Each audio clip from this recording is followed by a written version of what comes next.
जय श्री कृष्ण। 20वां अध्याय वाल्मीकि का दृढ़ धनवा से पुरुषोत्तम मास के नियम वर्णन।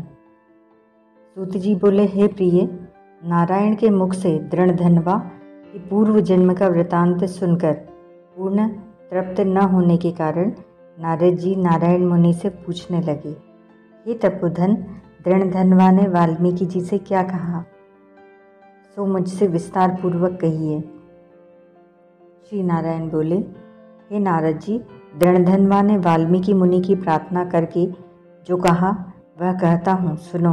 दृढ़धनवा बोले, हे मुने, मुक्ति चाहने वाले लोग पुरुषोत्तम मास का सेवन कैसे करें, किसकी पूजा करें, किस प्रकार करें, किस वस्तु का दान करें और उसके करने की क्या विधि है, यह लोक हितार्थ मुझसे कहो, क्योंकि लोक हितार्थ ही आप जैसे महात्मा पृथ्वी पर विचरते हैं।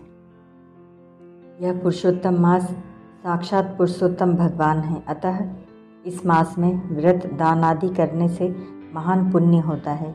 यह मैंने आपके मुख से सुना है। मैं अपने पूर्व जन्म के सुदेव नामक ब्राह्मण के वृतांत को सुनकर और इस मास के फल स्वरूप मरा हुआ पुत्र उठकर खड़ा हो जाने की सुनकर, हे ब्राह्मण, पुत्र शोक में अज्ञानवश निरंतर निराहार रहने से मेरा वह पुरुषोत्तम मास बीत गया और उसका यह फल हुआ कि मरा हुआ पुत्र जीवित हो गया। फिर मैंने हरि के मुख से सुना हुआ और अनुभव किया हुआ पुरुषोत्तम मास का पूजन किया। हे तपोधन, इस जन्म में मैं वह सब पूजा विधि विधान भूल गया हूँ, अतः मुझे फिर से सुनाइए।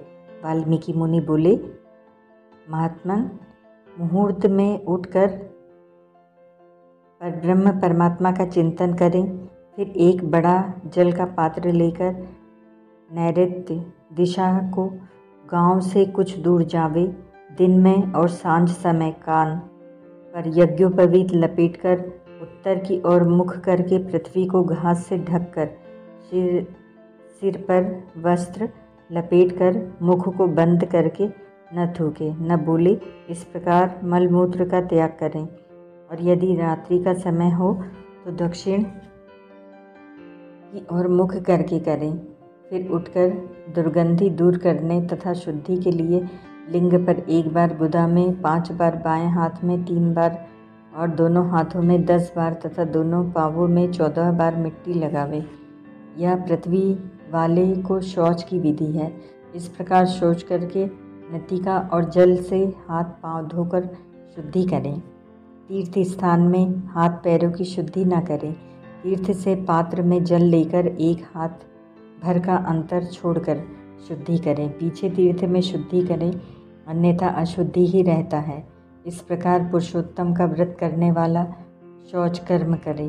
पश्चात गृहस्थ 16 अथवा 12 कुल्ला करे और पेशाब करने पर 8 व 4 कुल्ला करे। फिर उठकर नेत्रों को धोकर दातून ले आवे और निम्न मंत्र को पढ़कर दातून करे। मंत्र: आयुबलम यशोवर्चः प्रजा पशु वसुनी च ब्रह्म प्रज्ञां च मेधां च त्वं नो देहि वनस्पते। हे वनस्पते, आप हमें आयु, बल, यश, तेज, संतान, पशु, धन, ब्रह्म ज्ञान और बुद्धि प्रदान करे। बिना छिद्री की 12 अंगुली की ओगा या बबूल की कनिष्ठ अंगुली के समान मोटी बिना गांठ की दातून करें। रविवार को दातून करना मना है, अतः 12 कुल्लाओं से मुख शुद्धि कर आचमन करें। प्रातःकाल भलीभांति स्नान करें। पश्चात तीर्थ देवताओं को तर्पण द्वारा जल दें। समुद्र में गिरने वाली नदी का स्नान अधिक श्रेष्ठ कहा है। बावड़ी, कुआं, तालाब में स्नान करना पंडितों ने मध्यम कहा है और गृहस्थ को घर में स्नान करना सामान्य कहा है। स्नान के बाद शुद्ध सफ़ेद 2 वस्त्र धारण करें। बुद्धिमान ब्राह्मण को अंगोछा सदा कंधे पर रखना चाहिए। प्रातःकाल शुद्ध स्नान पर पूर्व की ओर, सायंकाल उत्तर की ओर मुख करके बैठें। फिर शिखा बांधकर जांघों के मध्य हाथों को करके पोशाक की पवित्री पहनकर आचमन करे। ऐसा करने से पवित्री अशुद्ध नहीं होती, किंतु भोजन करने से अशुद्ध हो जाती है, अतः उसे फेंक दें। आचमन करके गोपी चंदन से तिलक करें। तिलक डंडे के आकार का सीधा हो, सुंदर हो, ऊर्ध्व पुंड हो या त्रिपुंड हो। उसके बीच में छेद रखें, क्योंकि ऊर्ध्व पुंड में लक्ष्मी जी सहित हरि भगवान रहते हैं और त्रिपुंड में पार्वती जी सहित साक्षात शंकर जी विराजमान रहते हैं। यदि छिद्र न हो तो उसे कुत्ते के पाँव की भांति जानो, ऐसा विद्वानों ने कहा है। सफ़ेद ऊर्ध्व पुंड तिलक ज्ञान को देने वाला है, लाल तिलक मनुष्यों को वश में करने वाला है और पीला तिलक सब शुद्धियों को देने वाला है। इनके अतिरिक्त अन्य प्रकार के तिलक न लगावें।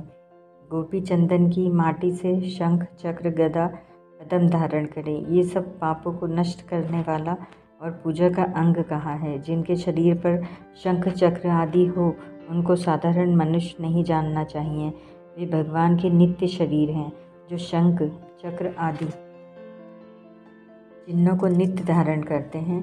उनके शरीर के पाप पुण्य रूप हो जाते हैं। नारायण के आयुधों से जिनका शरीर चिन्हित रहता है, उनके करोड़ों पापों से युक्त होने पर भी यमराज क्या बिगाड़ सकता है। फिर प्राणायाम कर संध्या वंदन करें। प्रातःकाल की संध्या जब तक तारे दिखते हों तब तक यथाविधि करें। जब तक सूर्य नारायण का दर्शन न हो तब तक गायत्री मंत्र का जाप करता रहे। फिर सूर्य के मंत्रों से सूर्य के सामने खड़ा हो अंजलि दे और सायंकाल के समय भूमि पर अपने पैरों को करके नमस्कार करें। यदि कोई कमी रह गई हो तो उसकी निम्न मंत्र बोलकर पूर्ति करें। मंत्र: यस्य स्मृत्या नामोक्त्या तपो यज्ञ क्रियादिषु न्यूनं संपूर्णतायाति सद्धो वंदे तमच्युतम्। जो ब्राह्मण, क्षत्रिय और वैश्य श्रद्धा से विधिपूर्वक संध्या करते हैं, उनको तीनों लोकों में कोई भी वस्तु कठिन नहीं है। यह दिन के प्रातः काल के कर्म हैं। इस प्रकार नित्य कर्म करके हरि पूजा आरंभ करें। फिर व्रती पुरुष शुद्ध तथा मौन होकर गोल व चकोर शुद्ध गाय के गोबर से लिपी हुई भूमि पर व्रत की सिद्धि के लिए चावलों से 8 दल वाला कमल बनावे। फिर स्वर्ण, चांदी, तांबे या मिट्टी का नवीन छिद्र रहित शुद्ध कलश उस मंडल के ऊपर स्थापित करें। फिर उस कलश में शुद्ध तीर्थों का लाया हुआ कल्याणकारी जल भरकर ऐसा कहें: कलश के मुख में विष्णु हैं, कंठ में भगवान रुद्र हैं, मूल में ब्रह्मा जी विराजमान हैं और मध्य में मातृगण स्थित है। कोख में समस्त समुद्र और 7 दीपों वाली पृथ्वी है। ऋग्वेद, यजुर्वेद, सामवेद और अथर्ववेद, यह चारों वेद अपने अंगों सहित कलश में स्थित हों। इस प्रकार कलश स्थापन करके उसमें सब तीर्थों का आह्वान करें। गंगा, गोदावरी, कावेरी, सरस्वती मेरी शांति के लिए और पापों को नाश करने के लिए आवे। फिर कलश का मंत्रों से गंध, अक्षत, नैवेद्य और ऋतु में खिलने वाले ताजे पुष्पों से पूजन करें। कलश के ऊपर पीले वस्त्र से लपेटा हुआ तांबे का पात्र रख दें। उस पात्र के ऊपर सोने के राधा कृष्ण की मूर्ति स्थापित करें। अनंतर भक्तिपूर्वक विधि विधान से पूजा करें। पुरुषोत्तम मास के देवता पुरुषोत्तम ही हैं, अतः उनकी पूजा पुरुषोत्तम मास के आने पर ही करें। जिसकी सेवा से संसार सागर में डूबता हुआ जीव तर जाता है, यह ध्रुव सत्य है। उसे संसार में कौन मनुष्य नहीं सेवेगा। गांव, द्रव्य, पुत्र, ग्रह और शुभ अशुभ कर्म सभी बार बार मिलते हैं, परंतु यह मनुष्य शरीर बार बार नहीं मिलता। शरीर रक्षा धर्म के लिए और धर्म रक्षा ज्ञान के लिए तथा ज्ञान से मोक्ष सुलभ होता है। अतः धर्म का आचरण करें। देह रूपी वृक्ष का फल सनातन धर्म है। धर्महीन मनुष्य का शरीर पांच वृक्ष जिसमें फूल व फल नहीं लगते की भांति निष्फल है। माता पिता, मित्र, स्त्री, पुत्र, भाई, द्रव्य आदि कोई सहायक नहीं होता, केवल धर्म ही सहायक होता है। वृद्धावस्था सिंहनी की भांति डराती है, व्याधियाँ शत्रु के समान पीड़ित करती हैं। फूटे हुए बर्तन से जैसे जल टपकता रहता है, उसी प्रकार प्रतिदिन आयु क्षीण होती रहती है। लक्ष्मी जल तरंगों के समान चंचल होती है। जवानी फूल की तरह क्षण भर में मुरझा जाती है। सांसारिक सुख भोग स्वप्न की भांति व्यर्थ हैं। द्रव्य और मन चंचल है, संसार के सुख नाशवान हैं। ऐसा जानकर विरक्त हो धर्म कार्य में तत्पर रहें। सर्प से आधा निगला हुआ मेंढक भी पुनः मक्खी खाने की इच्छा करता है, उसी प्रकार काल से ग्रसा हुआ जीव भी दूसरे को पीड़ा देने तथा धन के अपहरण करने की लालसा करता है। मृत्यु के मुख में गए हुए आयु वाले पुरुष को क्या सुख आनंदित कर सकता है।